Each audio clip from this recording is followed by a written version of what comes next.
Now, the news. Staccato has mated with a Glock yet again, sort of.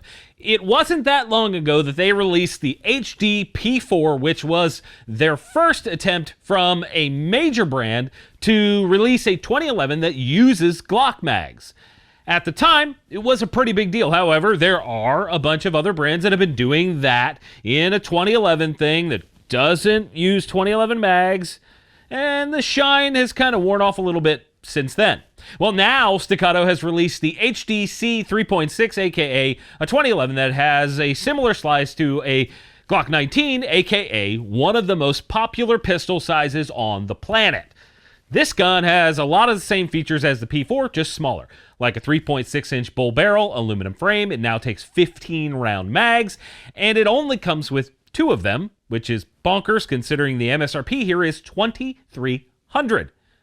It actually is $200 less than the standard version of the P4, which is a nice thing to see. One of the most commented on guns that we've shown on our review charts is the Staccato P being placed sort of middle of the pack under guns that folks perceive as less good.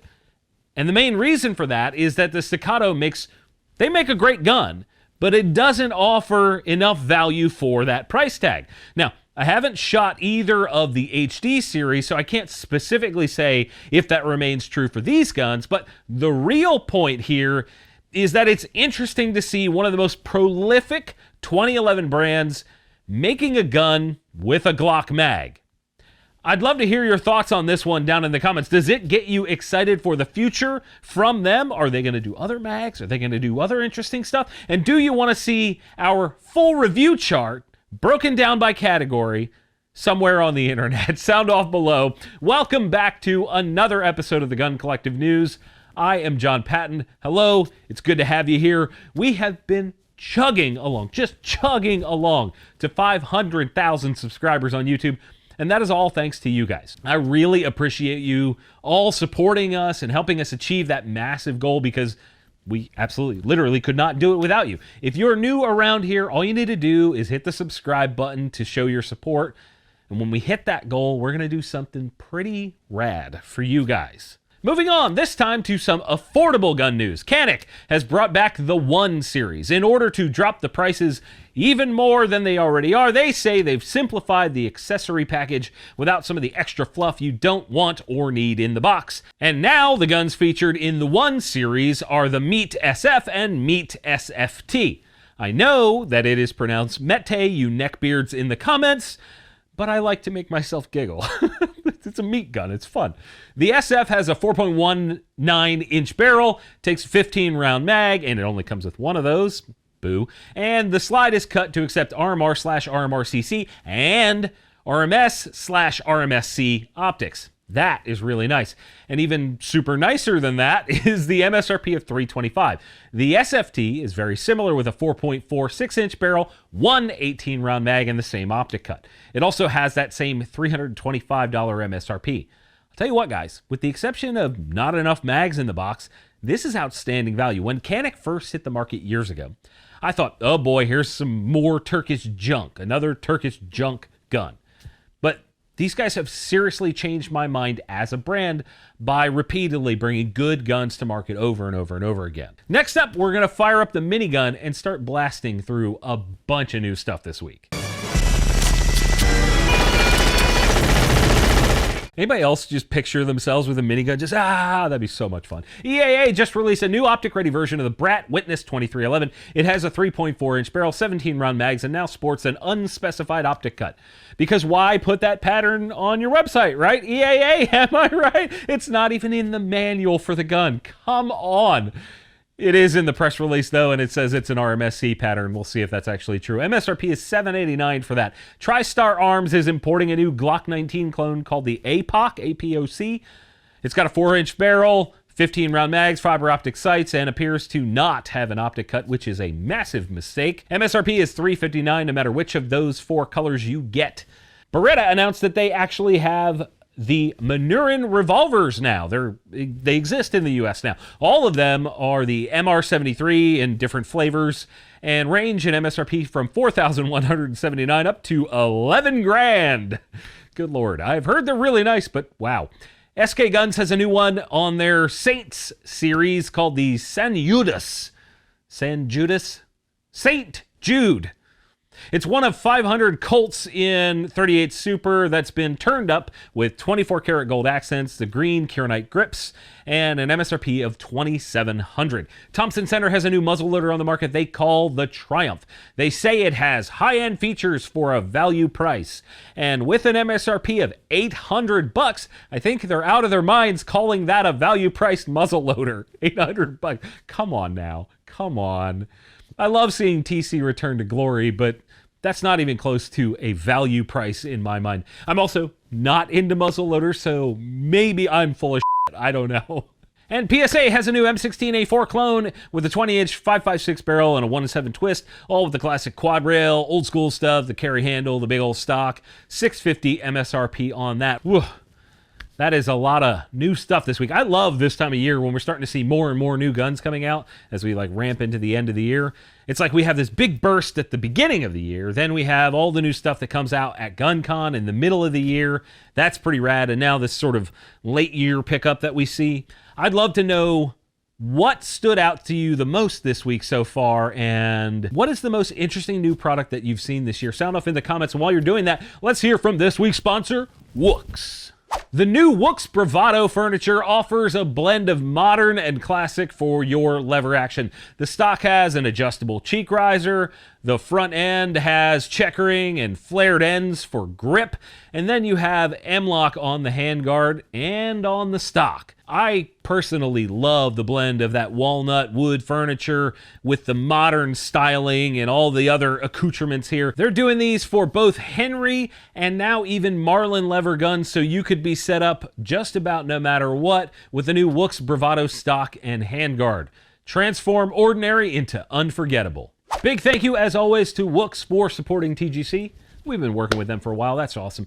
Let's keep it rolling with this week's Friendly Fire question. If you want to ask me a question, please do that down in the comments with the words Friendly Fire so that I can go back and find it. First is from Levi Jackson, and he says, why aren't people really talking about the Walther PDP? That's partially because Walther isn't on the top of the pile in many people's minds these days. I think the PDP Match is an excellent gun. We rated it very, very highly in our review, and I think maybe Walther's marketing department has been lacking recently, so that could play into it as well. That actually has a lot to do with how often you see guns. Jack Bode says, are bolt actions obsolete due to semi-autos existing? Absolutely not. Bolt actions, at least right now, are still the most accurate rifles out there, and with hunting regulations around the country kind of forcing people to use bolt actions, they will remain popular while folks are forced to use manual actions. And 308 is, in my opinion, no longer the do-all. I suggest that 6.5 Creedmoor is better in just about everywhere except bullet weight. That's really all 308 has over it. And we have one from VS that says, are there any red dot makers that have a special red dot for astigmatism? Not that I'm aware of. You're kind of expected to have corrective lenses like these or something like that between you and a reticle, maybe contacts. I wear prescription shooting glasses all the time. You see them in our review videos that I have on.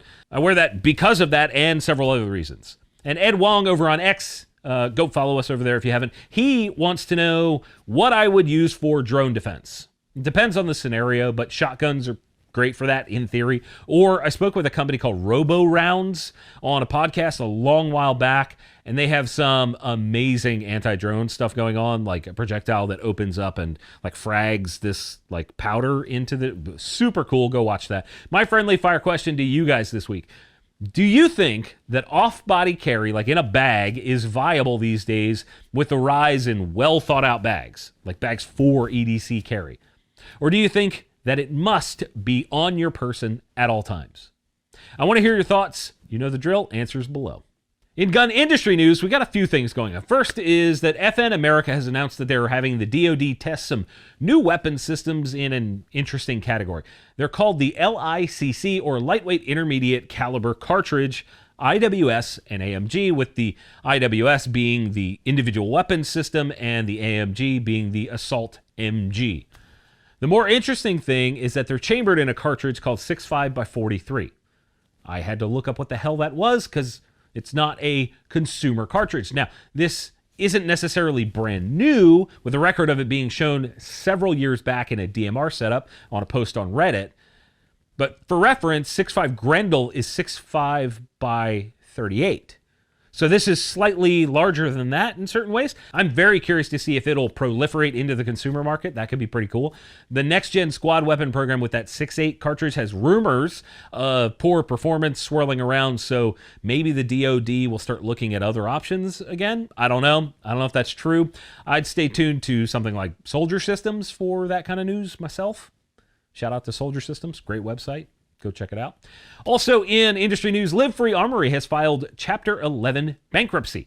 According to some documents about this, they are in debt about $12.7 million. And for a smaller company, that could be absolutely crushing weight. Our personal experience with that brand has been a bit rough, with several of their metal frame Glocks being just trash out of the box. We did have some that worked, but we had a bunch that did not, absolutely did not. And I would hope that a similar experience was not the case across the board, but apparently something wasn't going right when they ended up that deep in it. According to the chart of their top unsecured claims, they owe a ton of money to Rockslide USA, the ATF for excise taxes, and a company called Elite Outdoor Sports, which is a marketing firm, and even Henry Repeating Arms is in there. So kind of interesting. And Team SIG has lost two of their most prominent figures. Both Lena Michalek and Max Michel announced on social media recently that they are no longer going to be a part of Team SIG Sauer. This has, of course this was going to happen. It's created a ton of speculation. I called SIG myself. I picked up the phone and said, yo, what the hell's going on? And was told both of those folks' contracts were over and that it was sort of an amicable thing. I find it hard to believe that it was quite that simple of an exit for two of their giants at roughly the same time. But we're going to wait for the dust to settle to see what the truth reveals. SIG has been under constant scrutiny this year, and this certainly is not going to make it any easier for them. They are just having a rough one this year. Don't drop it. Don't drop it.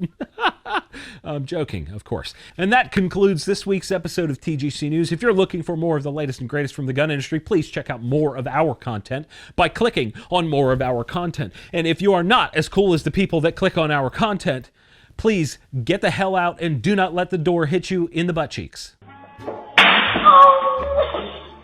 Go watch more videos. Be an adult.